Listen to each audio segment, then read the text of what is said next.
My name is Mark DeWitt. I was the lead anchor for Channel 14 News in Cold Hollow, Vermont, a quiet town blanketed by pine forests and forgotten history. It was just past 11 p.m. on October 29th when I was called in for an emergency segment. There'd been a string of disappearances along the old Ridgeway Trail, 5 hikers all gone without a trace. The sheriff wanted the public warned not to venture near it until further notice. I arrived at the studio late. The building was nearly empty, just me, the camera operator, and the red light blinking on standby. I sat at the desk, straightened my tie, and waited for the cue. 3, 2. The red light blinked on. "Good evening, Cold Hollow," I began, reading the teleprompter. "We have a late-breaking report of multiple disappearances along Ridgeway Trail." The lights flickered. A low hum filled the studio. I paused. Off camera, I heard the cameraman curse under his breath. Something about interference. Then it happened. The teleprompter froze. The screen glitched, letters distorting, melting.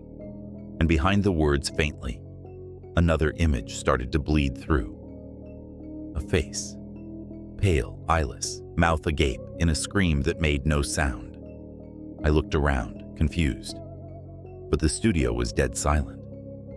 Then, I saw it, not on the screen. Behind the camera, a figure, tall, skeletal, its head tilted at an unnatural angle, was standing just beyond the studio lights. No footsteps, no breathing, just watching. I tried to speak, to warn the viewers, but my voice caught in my throat. The red light on the camera stayed on. Live. The figure moved, not walking, but shifting, like each frame of reality was a picture it could step through. It appeared behind me. The viewers saw it before I did. I know because the chat on the live stream exploded, people typing "behind you" in all caps. But by the time I turned around, it was already inside the screen.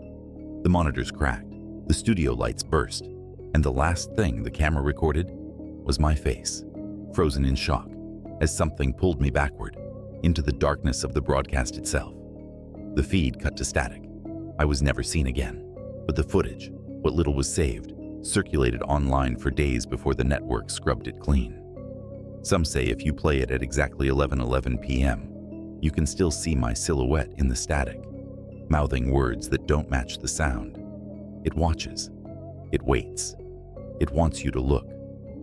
So if you're watching this late at night and your screen starts to flicker, don't turn around, because it only comes for those who see it.